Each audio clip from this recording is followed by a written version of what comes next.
Day 3। और कल हमारे 2 टारगेट्स रह गए थे, सब्सीक्वेंट इवेंट और रिटर्न रिप्रेजेंटेशन। वहां से कहानी को स्टार्ट करते हैं और फिर हम लोग पहली ब्रेक के बाद रिस्क में दाखिल हो जाएंगे। सब्सीक्वेंट इवेंट का सवाल आईकैप में अक्सर आ जाता है और इसको वो जोड़ देता है 705 यानी कि ऑडिट रिपोर्ट्स के साथ।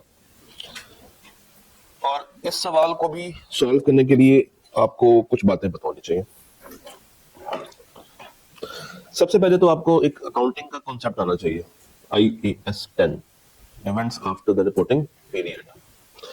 2 तरह के ये इवेंट्स होते हैं, एक कहलाता है एडजस्टिंग इवेंट और एक कहलाता है नॉन एडजस्टिंग इवेंट। एडजस्टिंग कौन सा होता है? जिसकी कंडीशंस एग्जिस्ट कर रही होती हैं एट ईयर एंड, और नॉन एडजस्टिंग जिसकी कंडीशंस एग्जिस्ट नहीं करती। तो जिसकी कंडीशंस एग्जिस्ट ही नहीं करती वो अकर ही बाद में हो रहा है, हम सिर्फ क्या करते हैं उसको एफएस के अंदर डिस्क्लोज कर देते हैं।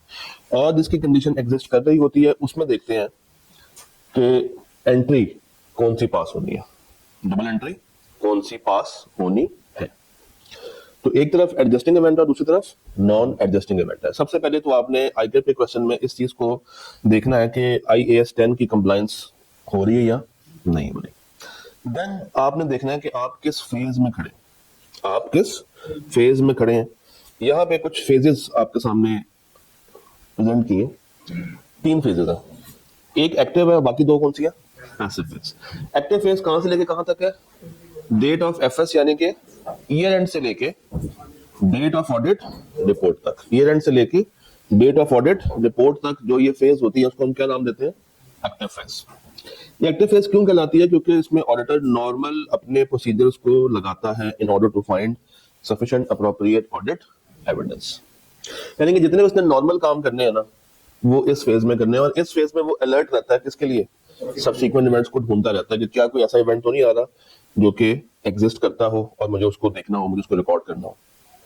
बट जैसे ही रिपोर्ट के ऊपर डेट डल जाती है तो वो एक्टिव फेज से किस फेज में दाखिल हो जाता है? पैसिव फेज में। तो डेट ऑफ ऑडिट रिपोर्ट से लेके इशुएंस तक और फिर इशुएंस से ऑनवर्ड्स, ये दोनों फेज कौन से हैं? Passive phase. दोनों फेज कौन से हैं? Passive phase. सेकंड फेज में डिपेंड करता है कि रिपोर्ट किसके पास है, आपके पास है या आपने किसको दे दिया? मैनेजमेंट के हवाले कर दिया। दोनों में मुख्तलिफ बातें होंगी। और थर्ड फेज में ना आपके पास है ना मैनेजमेंट के पास है, आप किसके पास जा चुकी है? आवाम के पास जा चुकी है, शेयर होल्डर्स के पास जा चुकी है। अच्छा, पहले फेज में ऑडिटर एक्टिवली सर्च करता है कि सब्सीक्वेंट इवेंट कहां कहां पे उसको मिल रहे हैं, मगर दूसरे और तीसरे फेज में उसने एक्टिवली सर्च नहीं करना, बट अगर मिल जाए तो उसको छोड़ना भी नहीं। तो सेकंड फेज की सबसे जरूरी बात कौन सी है? कि रिपोर्ट किसके पास है? Report is with the auditor या report is with the management. तो जब भी आपको क्वेश्चन आए सब्सीक्वेंट इवेंट्स का तो आपने इन बातों का लाजमी ख्याल रखना है। आपने सवाल को देखना है कि अकाउंटिंग ठीक से कर रही है या नहीं कर रहे, फिर आपने देखना है कि आप किस फेज में खड़े हैं, क्योंकि हर फेज के अपने रेलिवेंट कुछ प्रोसीजर्स हैं। हर फेज के क्या है? अपने कुछ रेलिवेंट प्रोसीजर्स हैं। अब अगर मैं फेज 1 की बात करूं तो फेज 1 में ये आपको रेलिवेंट प्रोसीजर्स मिल जाते हैं। अच्छा, फेज 1 कौन सा? Between the date of financial statements and the date of audit report, उससे पहले पहले तक ये कुछ 4-5 काम हैं जो कि आपको रटे होने चाहिए। ये 4-5 काम कौन से हैं जो कि आपने फॉर श्योर करने हैं? Number 1, obtaining the understanding of procedures established by management to identify the event. सबसे पहले आपने देखना है कि मैनेजमेंट सब्सीक्वेंट इवेंट्स को कैसे वेरीफाई करती है, मैनेजमेंट के नजदीक कब कौन सा इवेंट अकर हो रहा है। नंबर 2, मैनेजमेंट से इंक्वायर करते रहे और जहां पे जरूरत पड़े दोस्त विद गवर्नेंस से इंक्वायर करते रहे कि भाई कोई सब्सीक्वेंट इवेंट तो नहीं आ गया। हर रोज जाके उनसे पूछें। स्टेप 3, मिनट्स ऑफ मीटिंग पढ़ते रहे। जो जो मीटिंग्स हो चुकी हैं, हो रही हैं, वो सारी आपको पता होनी चाहिए। जो latest subsequent interim financial statements हैं, आप लोगों ने पढ़ा होगा क्वार्टरली रिपोर्ट्स, पढ़ा है ना? तो जब आप ईयर एंड पे जाते हैं और सब्सीक्वेंट इवेंट आपका कब तक चलता है? तकरीबन अगले 2 से 3 महीने तो चलेगा। तो उन 2-3 महीनों में एक नई क्वार्टरली रिपोर्ट तैयार हो चुकी होगी, उस रिपोर्ट को पढ़े, वहां से भी आपको आइडिया मिलेगा कि सब्सीक्वेंट इवेंट आ रहा है या नहीं आ रहा। And number last, request management to provide return representation. तो ये आपको प्रोसीजर्स रटे रटाए आने चाहिए, इनको आप कायम कर लें कि फेज 1 में आपने ये 4-5 काम लाजमी करने हैं। इनमें सोचना नहीं है, इनको बस उठा के लिख देना। इनमें सोचना नहीं है, इनको बस उठा के एज इट इज आपने प्रेजेंट कर देना है क्वेश्चन के अंदर। अगर आपको फेज 1 का सवाल आए तो आपने ये सारी बातें लिख देनी है। अगर आपको फेज 2 का सवाल आए, फेज टू का सवाल आए तो सबसे पहले आपने ये बताना है कि भाई हमारी कोई ऑब्लिगेशन नहीं है, और if after the date of auditor's report but before the issuance of FS auditor comes to know affect कि भाई सब्सिक्वेंट इवेंट आ रहा है, तो वो दो बातें करेगा। पहले खुद देखेगा कि उस इवेंट को रिकॉर्ड करना है या नहीं करना, और फिर देखेगा कि मैनेजमेंट उसको कैसे रिकॉर्ड करना चाहती है। Determine whether FS needs amendment and discuss the matter with management कि भाई तुम लोग इसको कैसे डील करना चाहते हो, और खुद से एक अंडरस्टैंडिंग हासिल करेगा कि क्या एफएस को अमेंड करने की जरूरत है या नहीं। और दो बातें, carry out audit procedures necessary in the circumstances on amendment. अगर तो वो अमेंडमेंट कर रहे हैं, अगर तो वो क्या कर रहे हैं, अमेंडमेंट कर रहे हैं, उसको चेंज कर रहे हैं, तो फिर उस रेलेवेंट अमेंडमेंट के लिए आपको अपने प्रोसीजर्स मजीद बढ़ाने पड़ेंगे। Extend the procedures referred in the previous section to the date of new auditor's report.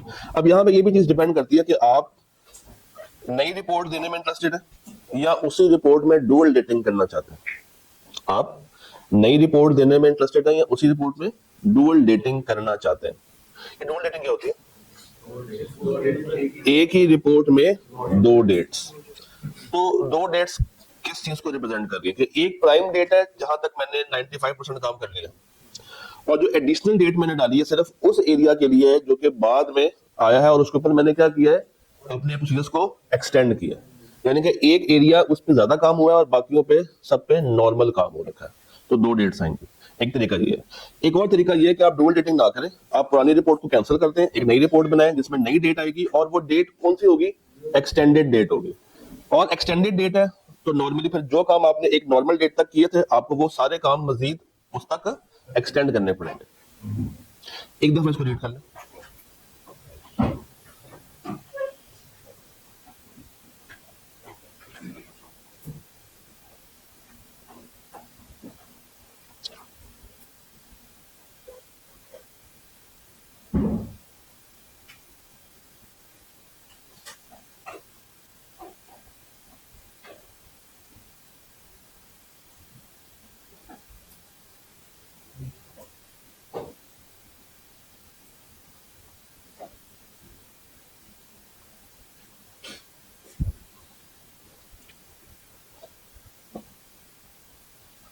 ये देखिएगा सारे काम कहां तक किए, अगस्त 14 तक, except as to note number 37.1 जो कि कब की डेट का आ रहा है, 6 सितंबर की डेट का आ रहा है। यानी कि सारे काम हम लोगों ने अगस्त तक किए हैं, बट इस काम को हम लोगों ने कहां तक वेरीफाई किया है, 6 सितंबर तक वेरीफाई किया। ओके, फिर scenario 1, if auditor's report has not been provided to the entity. अभी मैं फेज 2 में खड़ा हूं और आईकैप नॉर्मली फेज 2 से ही सवाल पूछता है। फेज 1 में वो बहुत कम जाता है, फेज 3 में वो बहुत रेयर जाता है, तो फेज 2 उसका बहुत ज्यादा फेवरेट है क्योंकि इसमें काफी कॉम्प्लेक्सिटीज आ जाती हैं।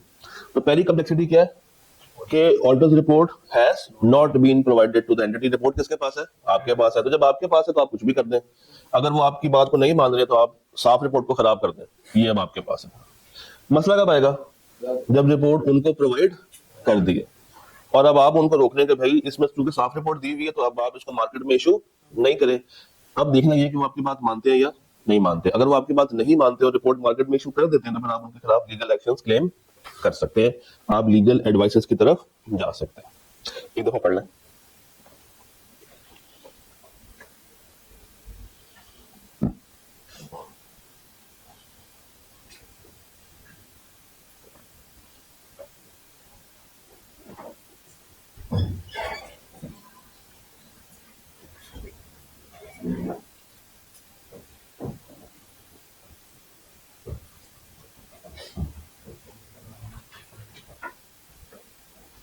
सब्सिक्वेंट इवेंट्स के सवालों को सॉल्व करने से पहले ये बातें आपको पता होनी चाहिए। ये बातें आती होंगी तो जवाब लिखने में कोई मसला नहीं है, क्योंकि वो जवाब के अंदर इन्हीं लाइनों को एक्सपेक्ट करता है, इन्हीं वर्ड्स को एक्सपेक्ट करके आता है। फिर आ जाते हैं किसमें, फेज 3 में। फेज 3 क्या है, इशू हो चुकी है तो अब हमारी कोई प्राइम जिम्मेदारी नहीं है, बट वो 3 बातें कॉमन है। यही 3 बातें हम लोगों ने पहले कहां पे देखी हैं, फेज 2 में देखी हैं।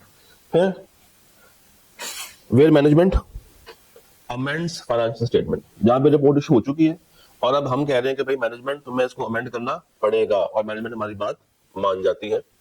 Auditor shall carry out the procedures necessary in the circumstances on the amendment, review steps taken by management और अपने रिव्यू को क्या करेगा, एक्सटेंड करेगा, नई रिपोर्ट देगा। कौन सी रिपोर्ट देगा, नई रिपोर्ट देगा, उसमें एक्सटेंडेड डेट डालेगा और उस रिपोर्ट में अदर मैटर भी डाल सकता है, ईओएमपी भी डाल सकता है, एक्सप्लेन करने के लिए कि नई रिपोर्ट इशू क्यों की गई है। अकाउंटिंग के मैटर को बताने के लिए वो डालेगा ईओएमपी, और ओएमपी डालेगा अपने ऑडिट वाले मामलात को बताने के लिए। अगर उसने ये बताना है कि मार्केट में एक रिपोर्ट पहले इशू हो चुकी थी, अब हम एक और रिपोर्ट इशू कर रहे हैं, पुरानी रिपोर्ट को कैंसिल करके, ये कहां पे बताएगा, अदर मैटर में। और क्यों इशू कर रहे हैं उसके पीछे अकाउंटिंग वाली बातें, ये कहां पे बताएगा, एम्फेसिस के अंदर बताएगा। तो एक रिपोर्ट में दोनों पैराग्राफ्स को ऐड करके वो रिपोर्ट को मॉडिफाई कर देगा, मगर ओपिनियन को मॉडिफाई नहीं कर रहा। तो ये आपको फर्क पता होना चाहिए कि रिपोर्ट की मॉडिफिकेशन क्या है और ओपिनियन की मॉडिफिकेशन क्या है। ओपिनियन की मॉडिफिकेशन क्यों होती है, बिकॉज ऑफ मिस स्टेटमेंट या स्कोप लिमिटेशन, और रिपोर्ट की modification can be because of adding to new extra paragraphs like emphasis और अदर मैटर। एक दफा रीड कर लो, फिर हम इसके स्टेप्स पे चलते हैं।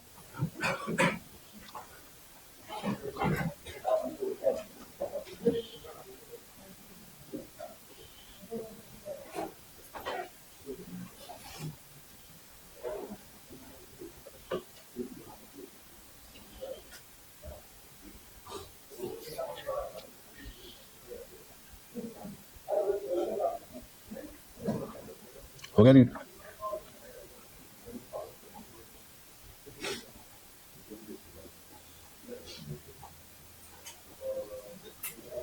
हाँ जी, हो गया।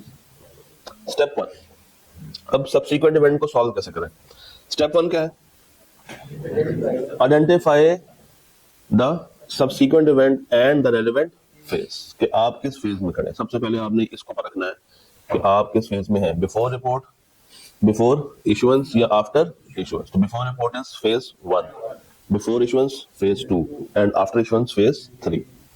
अकॉर्डिंगली एक्सप्लेन करनी है अपनी जिम्मेदारियां। अब ये जिम्मेदारियां वही प्रोसीजर्स हैं जो कि आपने रटा रटा याद कर लेना, इसमें कोई हेरा फेरी नहीं करनी। स्टेप टू, IAS 10 के मुताबिक अब आप क्या बताएंगे, अपनी अकाउंटिंग ट्रीटमेंट, जो हम लोगों ने पहले शुरू में देखी थी कि हमने एंट्री पास करनी है या हमने इसका क्या देना है, डिस्क्लोजर देना है। Step three, discuss auditors action in case of different responses from management, या वो एग्री करेगी या वो एग्री नहीं करेगी। And step four, implication on audit report. Step 4 is implication on audit report.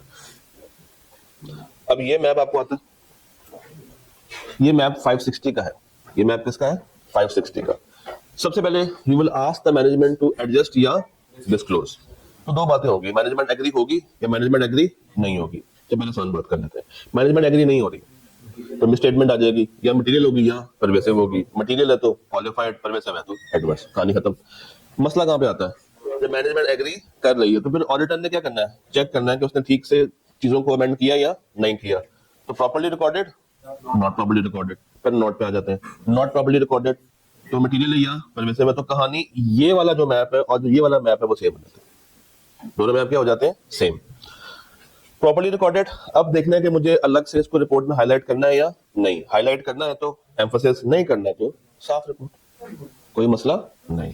तो ये वाला आपको टेबल, ये स्टेप्स, कुछ प्रोसीजर्स, और आजा भाई ये आपको पता होना चाहिए। अगर आपके पास इतनी नॉलेज है तो आप 560 का कोई भी सवाल आ जाए अब आप उसको एग्जाम में अटेम्प्ट कर सकते हैं। चलिए स्टार्ट, एक सवाल पे है, सवाल पढ़े।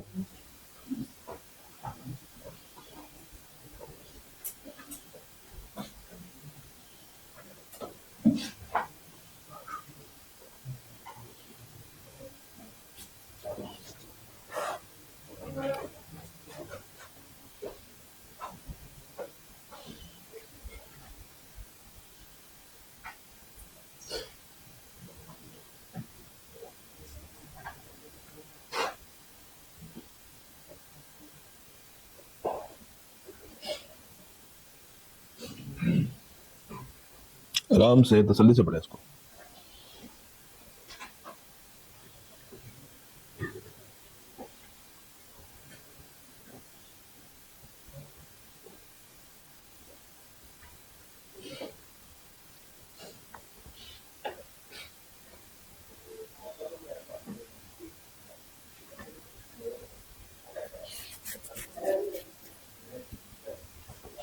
हाँ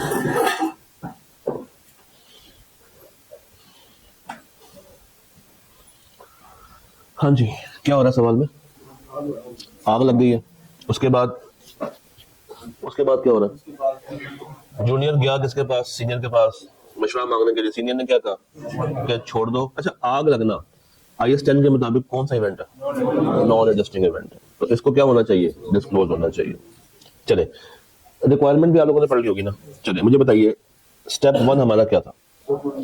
स्टेप 1 हमारा था आइडेंटिफिकेशन ऑफ द फेज, कि हम किस फेज में खड़े हैं और उस फेज से रिलेटेड हमारी रिस्पॉन्सिबिलिटी क्या है। तो सर हम लोग किस फेज में खड़े हैं? सेकंड या थर्ड? क्या रिपोर्ट इशू हो चुकी है?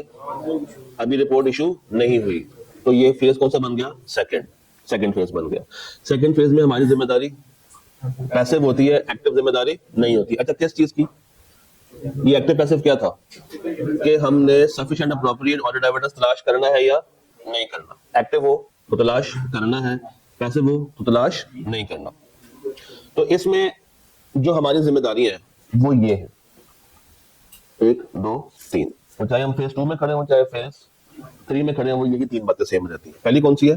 Determine whether FS needs amendment. Number 2, discuss with the management. And number 3, intend how it would be addressed in the financial statements. तो ये 3 चीजें आपने उठा के एज इट इज लिख देनी है पहली हेडिंग में।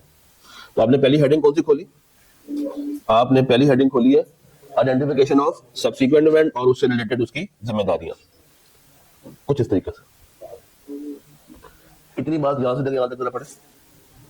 आप मुझे देख के बताइए, सेम बात है।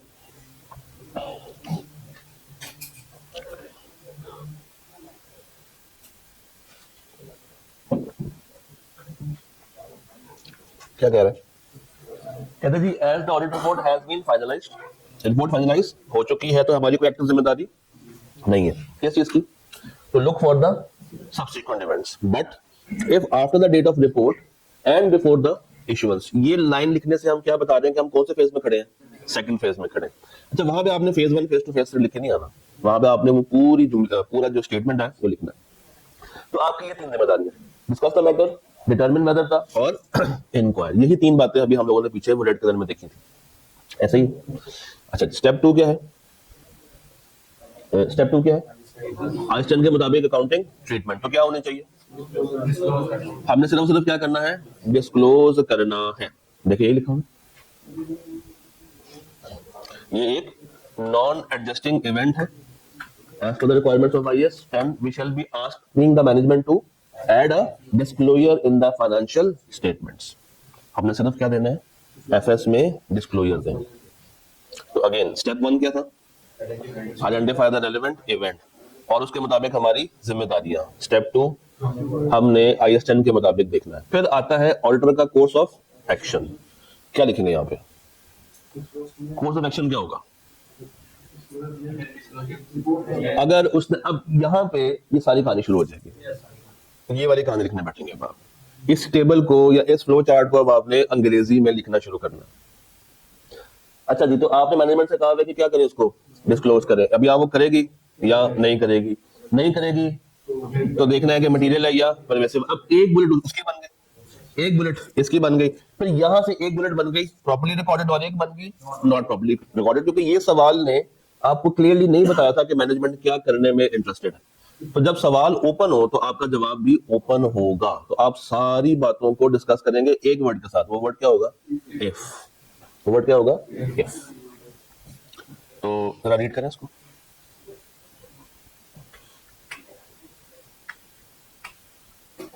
पहले इसको पढ़ लें। If management makes the required disclosure, तो ऑर्डर क्या करेगा? अपने लगाएगा प्रोसीजर्स टू वेरीफाई कि जो उन्होंने काम किया वो काम ठीक किया या नहीं किया, और अपने प्रोसीजर्स वहां तक क्या कर लेगा? एक्सटेंड कर लेगा। उसके बाद if management does not make the required disclosure, तो देखना है कि रिपोर्ट किसके पास है, हमारे पास है या उनके पास है। If our report has not been provided to the entity, हम उसको क्या कर देंगे? मॉडिफाई। और अगर रिपोर्ट प्रोवाइड कर दी है और वो चेंज करने में इंटरेस्टेड नहीं है, तो फिर उनके खिलाफ क्या लिए जाएंगे? Legal actions. और उसके बाद ये पढ़े,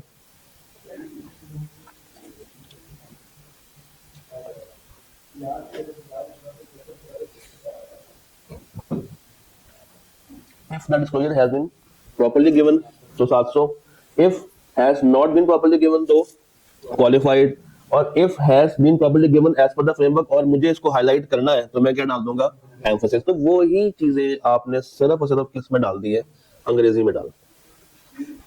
सारी बातें कहां से आ रही हैं, उस टेबल से आ रही है। जैसे कल गोइंग कंसर्न का टेबल अच्छा खासा इंपॉर्टेंट था, वैसे ही 560 में ये सारी चीजें क्या है, ये और ये तीन बातें ये आपको आनी चाहिए। अलॉन्ग विद आपको बस ये पता होना चाहिए कि आप रेलेवेंट कौन से फेज में खड़े। डन। एक सवाल करते हैं, आवाज कहां से आ रही है, कहां से, अच्छा हाँ, अगर वो कह देता कि जनाब ये एक मेजर पोर्शन है जो कि तबाह हो गया है, बर्बाद हो गया है, तो अब क्या करें, और एक अनसर्टेनिटी सी होती है कि एंटिटी गोइंग कंसर्न रहेगी या नहीं रहेगी, तो पहले आप इसको एक्सप्लेन करते हैं with regard to subsequent event, और फिर उसका एक और सोल्यूशन बनाते हैं with regard to going concern. तो रादर के दोनों को मिक्स करके ना उसको समझ आए ना आपको समझ आए, तो दोनों स्टैंडर्ड्स के मुताबिक उसको अलग अलग सॉल्व करता है। हाँ, इस करके आगे चलते हैं। अच्छा जी, अब आए जरा इस सवाल को अटेम्प्ट करें कोशिश, ये ऑन रहने दो, करें अटेम्प्ट करें, शाबाश, इसको सॉल्व करें। क्या हुआ, हाँ तो डील करें ना इसके साथ।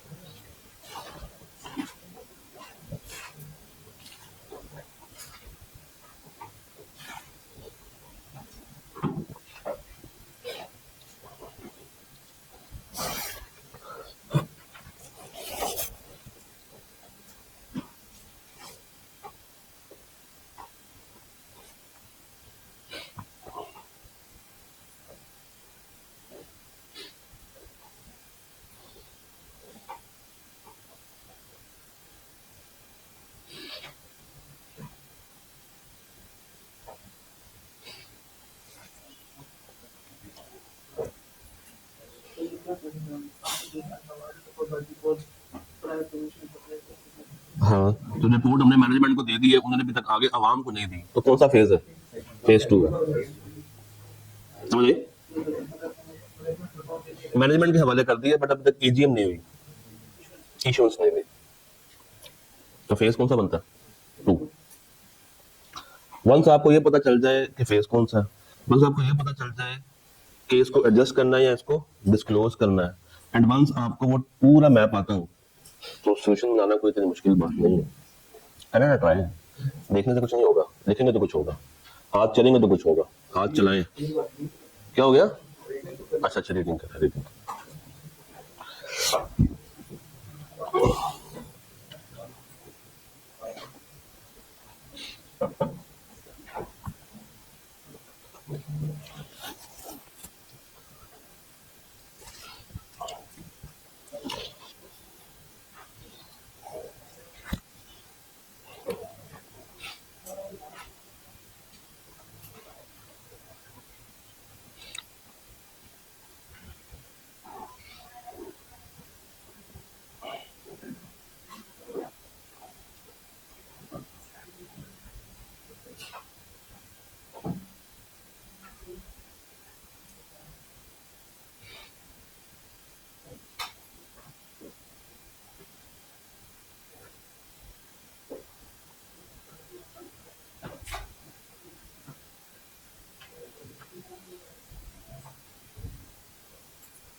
जा रही हो? अच्छा।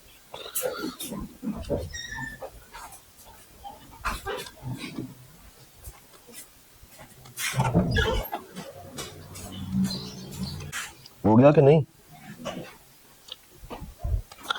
अच्छा, एक सवाल का जवाब तो देना, सवाल तो सवाल होता रहेगा। एडजस्टिंग है कि नॉन एडजस्टिंग?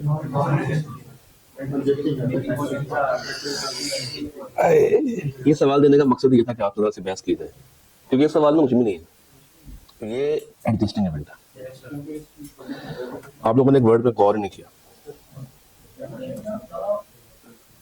आप लोगों को सब ये लग रहा है कि हम लोग ईयर एंड के बाद खड़े हुए, ठीक है। अब जिन्होंने नॉन एडजस्टिंग बनाया उनकी सोच क्या है, हम लोग ईयर एंड के बाद खड़े हुए, कस्टमर हमारा ऑर्डर ईयर एंड के बाद कैंसिल कर रहा है, तो देयरफॉर ये क्या है, नॉन एडजस्टिंग है और ईयर एंड पे कोई कंडीशन एग्जिस्ट नहीं करती थी। ये क्या लिखा हुआ था? आप लोगों ने इंग्लिश का एक मुश्किल वर्ड पढ़ा, आपने कहा पता नहीं क्या बकवास लिखी हुई है, इग्नोर किया। बाकी चीजें भी समझ नहीं आई तो हमने कहा ये लफ्ज समझ के क्या कर लेना, फोर्स मेजोर क्लॉज। अब आई ने यहाँ पे ज्यादा भी वैसे की हुई है। इस क्लॉज का मतलब होता है कि अगर कोई आफत आ जाए, ज़लज़ला आ जाए, तूफान आ जाए, कोई नेचुरल आफत आ जाए, तो कॉन्ट्रैक्ट को कैंसिल आउट किया जा सकता है। और चूंकि ये कॉन्ट्रैक्ट के अंदर एक क्लॉज है तो ये हमेशा एग्जिस्ट करती थी, ये हमेशा एग्जिस्ट करती थी। देयरफॉर ये एक अदद क्या है आपका, एडजस्टिंग इवेंट है, ये नॉन एडजस्टिंग इवेंट नहीं। Got the point? अब अगर आपने एग्जाम में इसको नॉन एडजस्टिंग बना दिया तो अब अगर कोई अच्छा एग्जामिनर हो तो वो मार्क्स दे सकता है, इस अजम्पशन पे कि शायद आपको इस वर्ड का मतलब समझ नहीं आया, बट उसको मार्क्स देने के लिए भी एक शर्त पूरी करना जरूरी है कि आपकी वर्डिंग्स ऐसे हो कि आप खुद भी कंफ्यूज हो कि ये एडजस्टिंग है या नहीं है। तो ऐसे में एक काम आप लोग कर सकते हैं, अगर आप लोगों को नहीं समझ आ रहा एग्जाम में तो आप दोनों बातें लिखें, अगर तो ये एडजस्टिंग है तो क्या होगा, और अगर ये नॉन एडजस्टिंग है तो क्या होगा। बट अगर सवाल में साफ साफ पता चल जाए तो फिर ये दोनों बातें करना अच्छी बात नहीं। सो पहली चीज जो इस सवाल में थी दैट इज कि ये एक अदद एडजस्टिंग इवेंट। दूसरी चीज इस सवाल में ये है कि उसने आपसे अकाउंटिंग करवाई है, उसने आपसे IAS 2 की अकाउंटिंग करवाई है और थोड़ी सी आपकी QM भी चेक की है। पता नहीं आप लोग वहां तक पहुंचे नहीं पहुंचे, क्या मसला क्या है। कॉन्ट्रैक्ट मिला है कितने का, 500 मिलियन का। सर ये 500 मिलियन सेल प्राइस है कि कॉस्ट प्राइस है? सेल प्राइस है। तो यहाँ पे हम लिख देते हैं कि जनाब सेल प्राइस है कितनी, 500 की। सेल प्राइस कितने की है, कितने की सेल प्राइस, 500। और हम लोग कितना प्रॉफिट इसके ऊपर एक्सपेक्ट कर रहे हैं, 20%। तो अगर 500 पे हम लोग 20% एक्सपेक्ट कर रहे हैं तो उसकी कॉस्ट क्या होगी। कॉस्ट निकालने के लिए हम इस 500 को डिवाइड कर देंगे 1.2 पे। ये 1.2 कहां से आया, 1 प्लस ये 20% का 0.2, तो मेरे पास ये कॉस्ट आ जाएगी कितने की, 416.67। ये आ रही वैल्यू 416.67, तो ये मेरे पास कॉस्ट आ गई। अच्छा, अब इन्वेंट्री की NRV कैसे निकालते हैं, estimated selling price minus estimated cost to sell, यहां प्रिपेयर। तो 500, कितना खर्चा मजीद करना है इसने, 105 खर्चा करना, तो ये आ गया 395 ऐसे। तो अब कॉस्ट कितनी है, 416, NRV कितनी है, 395, तो कितने भी रिकॉर्ड होना चाहिए, 395 पे। अभी कितने पे रिकॉर्ड हो रखा है, 416.67 में, तो फर्क कितने का आया? 21.67 का डिफरेंस है। फर्क कितने का है? 21.67 का। तो उसने आपसे पहले तो इन्वेंट्री की एनआरवी की वर्किंग करवाई, उसने आपको निकाल कर नहीं बताया कि एनआरवी ये है और कॉस्ट ये है, उसने आपको सेलिंग प्राइस दे दी, प्रॉफिट का मार्जिन दे दिया और आपसे पूरा क्यूएम करवाया। और उसके बाद अब आपने देखना है कि इन्वेंट्री कितने से ओवर वैल्यूड है, कितने से? 21.67। अच्छा, पीबीडी दिया हुआ सवाल में 350, तो 21.67 डिवाइडेड बाय 350 निकाल के बताएं कितना आंसर आता है? 6.2, 6.19 ये आ रहा है। तो ये आता है 6.19%। मटेरियल है कि इमटेरियल है? मटेरियल वाली फील्ड तो दे रहा है, मटेरियल वाली फील्ड तो दे रहा है। तो आपने फिर अगली कहानी 705 की शुरू करनी है। तो स्टेप 1 आप बताते कि ये इवेंट कौन सा और आप किस फेज में खड़े हैं। तो फेज कौन सा था? फेज 2। और आपने फेज नहीं लिखना, आपने उसका पूरा नाम लिखना है बाकायदा। उसके बाद आपने बताना था कि IS-10 इसके बारे में क्या राय देता है। तो ये एक अदद एडजस्टिंग इवेंट था, और वो क्यों था मैंने आपको उसकी रीजन दे दी। देन आपने क्या बताना था कि उसमें आपकी जिम्मेदारियां क्या है, बता दी। उसके बाद आपने देखना था कि अकाउंटिंग में क्या क्या प्रॉब्लम्स आ रही है, तो आपने ये सारी कहानी फिर बतानी थी। देन आपने इसको जोड़ना शुरू करना था 705 के साथ उस मैप के अकॉर्डिंगली। एक दफा इसको पढ़ें।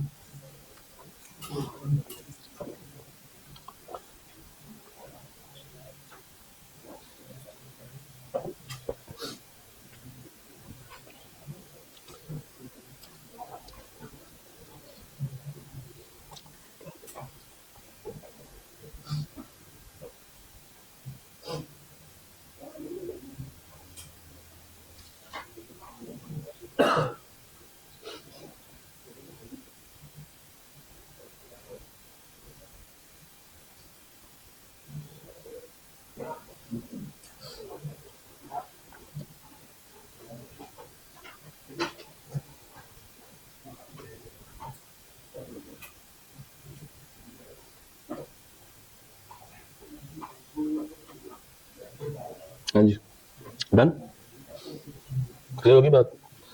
अच्छा, आई कैप के जो सोल्यूशन होते हैं ना, वो नॉर्मली हर एग्जामिनर ने अपने तरीके से लिखे होते हैं। बात सुनिएगा, आई कैप के सॉल्यूशंस नॉर्मली हर एग्जामिनर ने अपने एंगल से लिखे होते हैं। तो आपने उसको स्टैंडर्डाइज्ड पैटर्न पे लेकर जाना ताकि एग्जाम में आपको मसला ना हो। तो जो आपको तरीका सिखाया कौन सा? स्टेप 1, स्टेप 2, स्टेप 3, स्टेप 4, आपने हर सॉल्यूशन को इसी पैटर्न पे उतार देना जो उसने लिखा हुआ है ना। उसमें से बस ये आइडेंटिफाई कर लें कि स्टेप 1 उसने कहाँ पे लिखा है, स्टेप 2 उसने सारी बातें की होंगी, मतलब शायद आगे पीछे की हों, ठीक है, बट आपने ये पैटर्न को फॉलो करते जाना। डन। डुअल डेटिंग, इसमें देखिए डुअल डेटिंग वाली लाइन आ सकती है, क्योंकि ये अटेम्प्ट पुरानी है और उस टाइम पे डुअल डेटिंग कोर्स में नहीं थी, तो इसलिए इसके सोल्यूशन में नहीं आती, बट आ सकती है।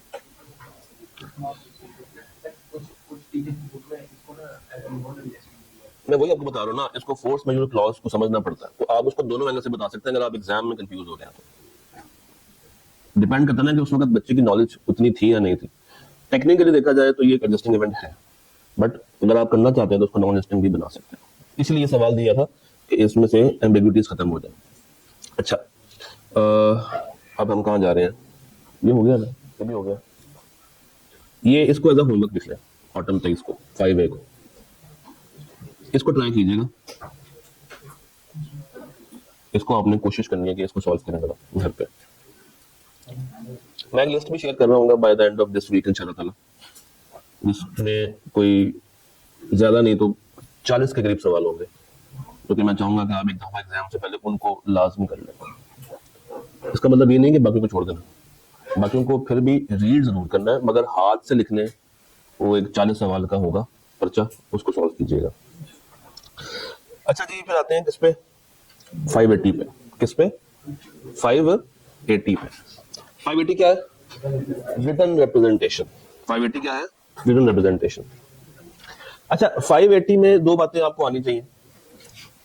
Number 1, doubt on reliability, and number 2, representation not provided. ICAP के 90% ऑफ द पास्ट पेपर्स इन्हीं दो एरियाज पे मुश्तमिल है। पहले जमाने में आई कैप यहाँ से सीधी सीधी बातें पूछता था, बहुत स्ट्रेट फॉरवर्ड पूछता था, बट रिसेंट टाइम्स में थोड़ा सा इसमें लॉजिक ऐड करने की कोशिश की है। तो ये तीन तीन बातें आपको पता होनी चाहिए स्टैंडर्ड से। नंबर वन कि आपको रिप्रेजेंटेशन मिल गई है बट आपको उसके ऊपर क्या है, डाउट है। एंड नंबर टू, आपको रिप्रेजेंटेशन मिली ही नहीं। तो अगर आपको मिल गई और आपको उस पर डाउट है तो फिर आपको कंसर्न आ जाएगा, परेशानी आ जाएगी किसके ऊपर, मैनेजमेंट की कॉम्पिटेंस के ऊपर, इंटेग्रिटी के ऊपर और उनकी एथिकल वैल्यूज के ऊपर। If representations are inconsistent with other audit evidence, जो आपने दूसरे एविडेंस हासिल किए हैं उसके साथ ये मुताबिकत नहीं रख रही है, मैच नहीं हो रही है, auditor shall perform audit procedures to resolve the matter, यानी कि वो मजीद काम करेगा अपनी इनकंसिस्टेंसी को खत्म करने के लिए। और अगर मैटर फिर भी क्या है, अनरिजॉल्व्ड, तो auditor shall reconsider the assessment of competence and integrity. In other words, auditor अपनी रिस्क असेसमेंट को रीअसेस करेगा। वो जहां पे पहले कम काम करके भी गुजारा हासिल कर रहा था, अब वो ज्यादा काम करने में मजबूर होगा वंस उसको मैनेजमेंट की कॉम्पिटेंस और इंटेग्रिटी पे, उनकी एथिकल वैल्यूज पे क्या आ रहा है, डाउट आ रहा है। और अगर आपको प्रोवाइड ही नहीं की जा रही तो याद रखिएगा ये एक बड़े लेवल का एविडेंस होता है। आखिरी में जो आपको दो बातें मिलती है ना, एक साइंड फाइनेंशियल स्टेटमेंट्स और एक रिप्रेजेंटेशन लेटर, ये सबसे हैवी दो एविडेंस होते हैं। क्योंकि आप रिपोर्ट पे साइन उस वक्त तक नहीं करते जब तक आपको साइंड फाइनेंशियल्स और वहां से क्या ना मिल जाए, रिप्रेजेंटेशन ना मिल जाए। और जैसे वो आपको मिल जाते हैं उसी के करीब करीब आप रिपोर्ट पे साइन कर रहे होते हैं with in the same day और मैक्सिमम एक दिन के गैप के साथ।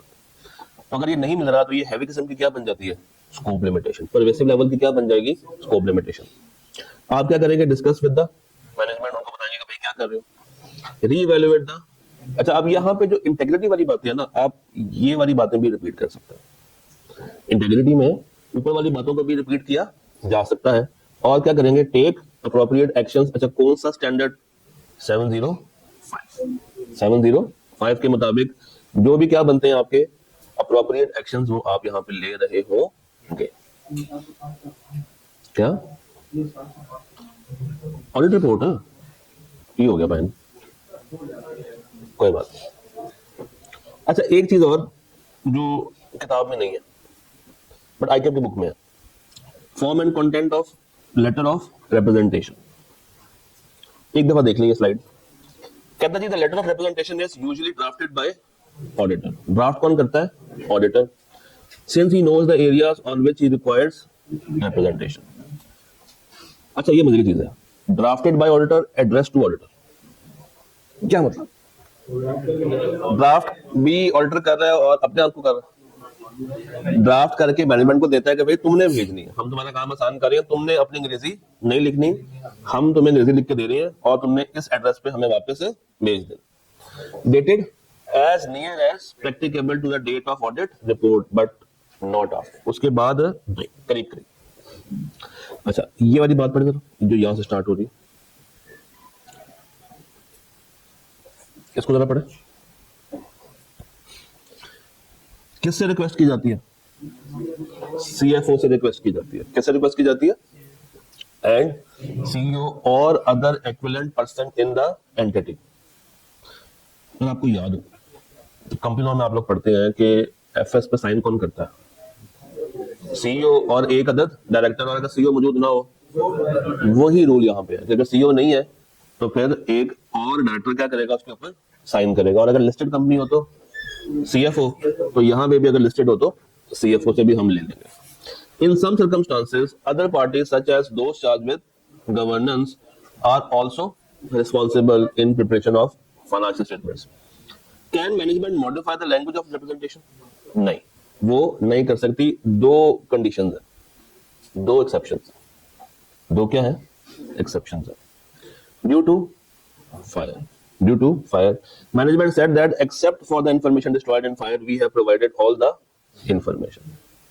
पर नॉर्मल रूल ये है कि आपने रिप्रेजेंटेशन बना के किसको देनी है, मैनेजमेंट को, और बाय डिफॉल्ट वो उसकी वर्डिंग को चेंज नहीं करेंगे। डिस्कस कर सकते हैं, खुद नहीं चेंज करेंगे। अगर चेंज करवानी तो किससे करवाएंगे, ऑडिटर से, खुद चेंज नहीं करेंगे। मगर दो केसेस ऐसे हैं जहां पे मैनेजमेंट खुद उसको मॉडिफाई कर सकती है। Number one, due to fire, अगर आग लग चुकी है तो मैनेजमेंट ये कह सकती है कि भाई वो इन्फॉर्मेशन जो कि आग में क्या हो गई है, डिस्ट्रॉय, उसके अलावा हमने आपको सारी इन्फॉर्मेशन प्रोवाइड कर दी है। Except for recording impairment we have provided the financial statements in accordance with IFRS. तो ये बात आपको किताब में नहीं मिलती, ये आईकेएम की बुक में लिखी हुई है, आपने इसको नोट कर लेना। ठीक है जी, चलिए ये सवाल करना जरा अटेम्प्ट। डिस्कस करना है कि whether it would be necessary to obtain the representation, क्या इन 3 बातों में जरूरी है कि उनसे रिप्रेजेंटेशन हासिल की जाए। देखिए जरा, क्या जरूरी है?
गल्ला बातें मत करो, सवाल सॉल्व कर लो।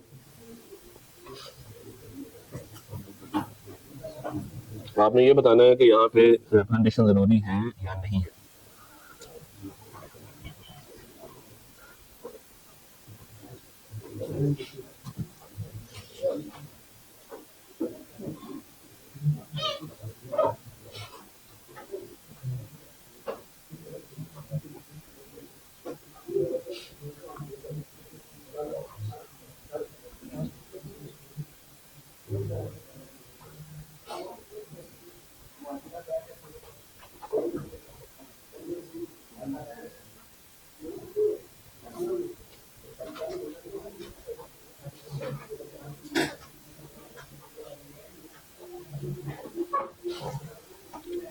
जी जी, हाँ हाँ,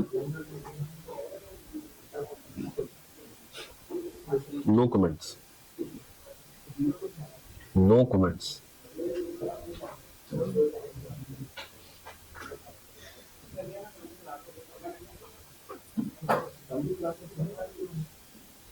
अगर स्कूल ओपन हुआ तो, अदरवाइज जूम पे, हाँ जूम पे सेम टाइम पे होगी, उसकी भी मिल जाएगी।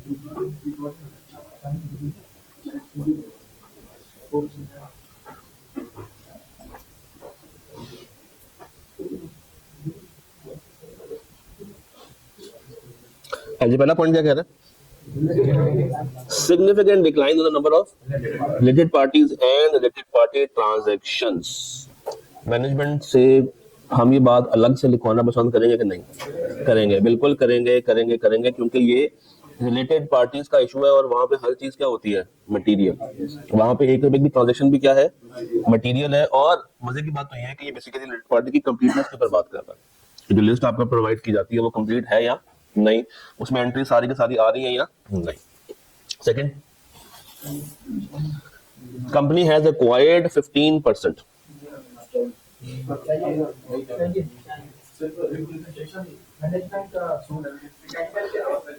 देखिए हाँ, इसमें बस ये देखना होता है कि क्या हम किसी और तरीके से भी इसको वेरीफाई कर सकते हैं या नहीं कर सकते। तो तो आप जहां पे कंफ्यूज हो ना, तो आप इफ से कहानी को उठा सकते हैं कि if this can be verified from share registrar या शेयर रजिस्टर, तो फिर उसको अलग से लिखवाने की जरूरत नहीं है। और अगर हमने इसको अच्छा खासा एविडेंस हासिल कर लिया तो, और अगर आपको लगता है कि नहीं इसमें भी डाउट हो सकता है, तो फिर आप इसको मैनेजमेंट से क्या करें, लिखवा लें, क्योंकि कोई हार्ड एंड फास्ट लिस्ट नहीं है।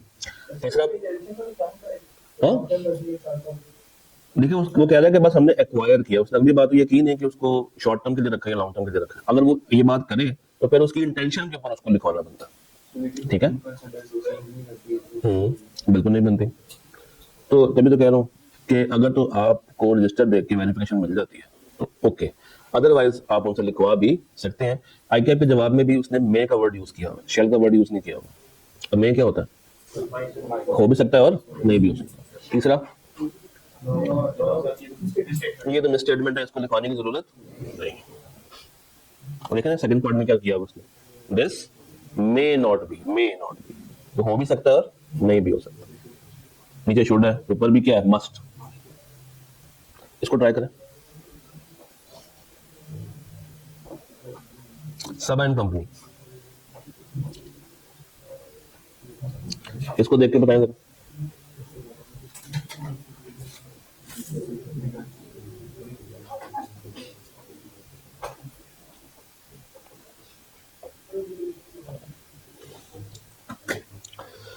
मैनेजमेंट आपसे कहती है कोई सब्सिक्वेंट इवेंट नहीं है, तो ये लिखवाना लाजमी है, ये लिखवाना लाजमी है। अच्छा आखिरी वाला बताएं, there was only one litigation pending against the company which has property been disclosed. भाई ये जो ओनली वन है, ये खतरे की घड़ी है, एक से ज्यादा भी हो सकते हैं। तो आप ये चीज अपनी जिम्मेदारी को कम करने के लिए उन पर डाल दें और उनसे लिखवा लें। तीसरा बताएं,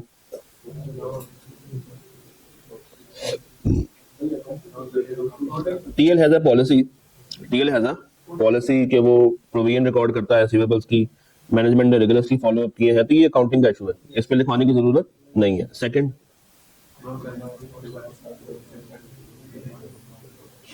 मैनेजमेंट ने आपको इन्फॉर्म किया कि हमने बेच दिए थे, अब तक डिस्पैच नहीं हुए, तो अब अगेन इसमें भी वो काम किया जा सकता है। If we can find through any other evidence, तो लिखवाने की जरूरत नहीं है, अदरवाइज हम उसे लिखवा सकते हैं। इसको करें, आयोटा लिमिटेड, आयोटा, चलिए नोटा लिमिटेड कर लेते हैं, बस आपने फिर ब्रैकेट में कुछ और नहीं पढ़ना।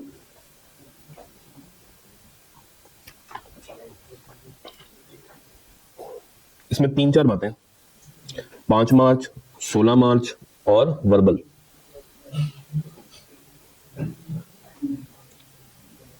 CEO will not be available from 5 March two 15 March. Report पे साइन कब होना है, 10 मार्च। अब इसमें दो मसले हैं, अगर आप 5 मार्च पे ले लें तो गैप बढ़ जाता है, अगर 15 मार्च पे जाए तो डेट बाद की है। आइडियली कब होना चाहिए था, 10 को या मैक्सिमम 9 को, मैक्सिमम 9 और 10 के बीच में कुछ होना चाहिए था। तो सीईओ तो है नहीं, अब क्या करूं। एक तो ये कि अगर वो मौजूद नहीं है तो फिर हम किसी और बोर्ड ऑफ गवर्नर्स के मेंबर से इसके ऊपर साइन ले सकते हैं। अच्छा वो कहता है कि मुझसे वर्बल ले लो, वर्बल हम मानते ही नहीं है, वर्बल एविडेंस हमारे नजदीक कोई स्ट्रॉन्ग एविडेंस नहीं होता।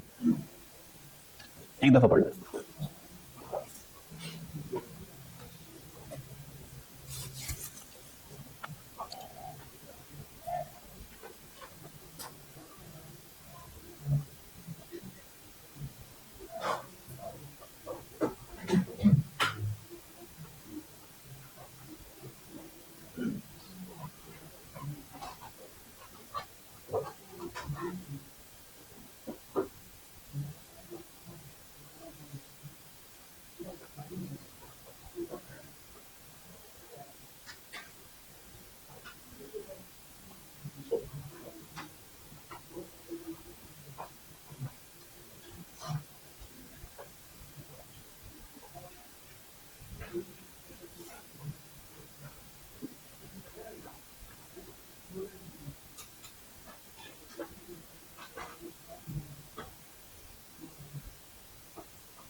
मेरे को सवाल नहीं दिया?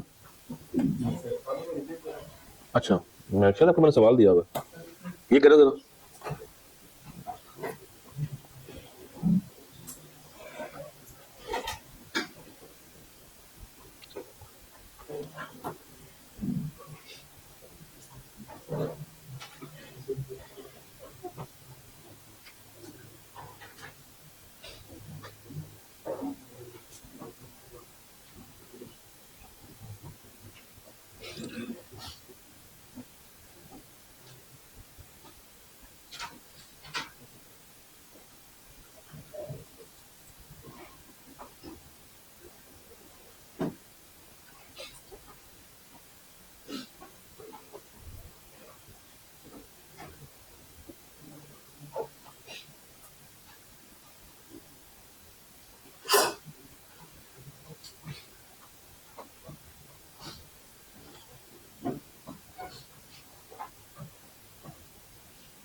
हाँ जी, सवाल सवाल करो ये वाला।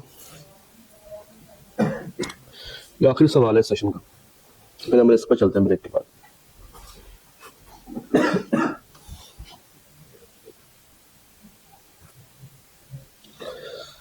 क्या कह रहे हैं? Your audit client has provided you a draft representation letter, जिसमें कुछ बातें लिखी हुई हैं। आपने इसको एनालाइज करके बताना है कि ये बातें ठीक हैं या नहीं है, क्रिटिकली एनालाइज करना है।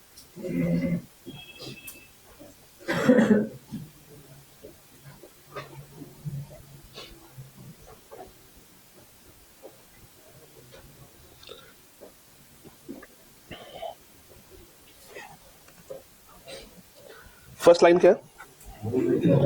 No management employ is involved in any fraudulent activity. तो मैनेजमेंट ये कहना चाह रही है कि उनके नॉलेज के मुताबिक उनके एम्प्लॉयज किसी भी तरह के फ्रॉड में शामिल नहीं है। क्या करें इसके ऊपर? नो मैनेजमेंट एम्प्लॉय, एम्प्लॉय सिर्फ मैनेजमेंट की होती है, लेकिन एम्प्लॉयज तो काफी ज्यादा है ना, हर लेवल के ऊपर कोई ना कोई एम्प्लॉयज मौजूद होंगे। तो ये सिर्फ किसकी बात कर रहे हैं? मैनेजमेंट की। तो उसको पढ़ते हैं, क्या लिखा हुआ है? Representation from management regarding any knowledge of fraud which has occurred is required. However, only obtaining the representation regarding management employees narrows the representation. वो कहना चाह रहा है कि सर अभी किसकी बात कर रहे हैं? मैनेजमेंट एम्प्लॉयज की बात कर रहे हैं, जो कि ठीक नहीं है। The representation should also include management and other employees. Management and other employees. Furthermore, wording is more directed towards an absolute assurance कि कोई fraud occur नहीं हुआ। ये होनी चाहिए थी कि हमारे नजदीक, या हमें अभी तक इतनी नॉलेज है कि हमारी नॉलेज के मुताबिक कोई एंटिटी ने अभी तक फ्रॉड अकर नहीं किया। तो ये वाली लाइन होनी चाहिए थी। वो तो बिल्कुल ही एक तरह से एब्सोल्यूट बात कर रहे हैं। पेपर में आपने ये लिखना है नंबर 1। अच्छा, पेपर में आपने पॉइंट बनाने हैं। नंबर 1, ये सिर्फ मैनेजमेंट एम्प्लॉयज की बात कर रहा है, इसमें अदर एम्प्लॉयज शामिल नहीं है। नंबर 2, वर्डिंग्स जो है वो मोर ऑफ एब्सोल्यूट नेचर की है। It should have been like this. पढ़े?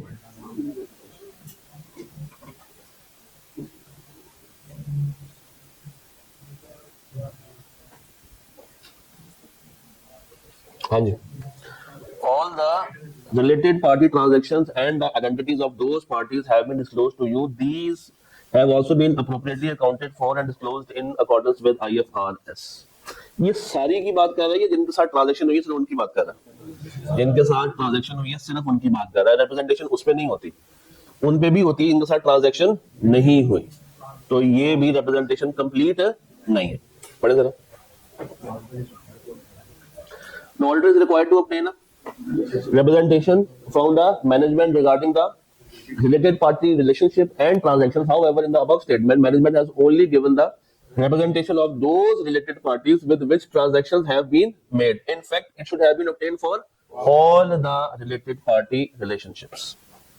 सबके साथ होना चाहिए था, सिर्फ उनके साथ नहीं होना चाहिए था। और नीचे है मटीरियलिटी।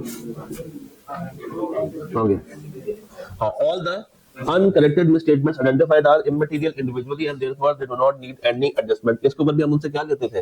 रिटर्न रिप्रेजेंटेशन लेते थे कि भाई इंडिविजुअली भी इमटेरियल होनी चाहिए और साथ में एग्रीगेट भी।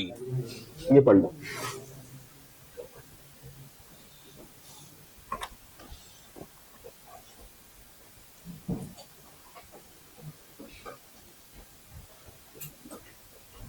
डन हो गया, पढ़ लिया, आखिरी क्लास ना। चलिए ब्रेक के बाद आए, इसको स्टार्ट करते हैं। आपके पास ब्रेक का टाइम है पूरे 15 मिनट।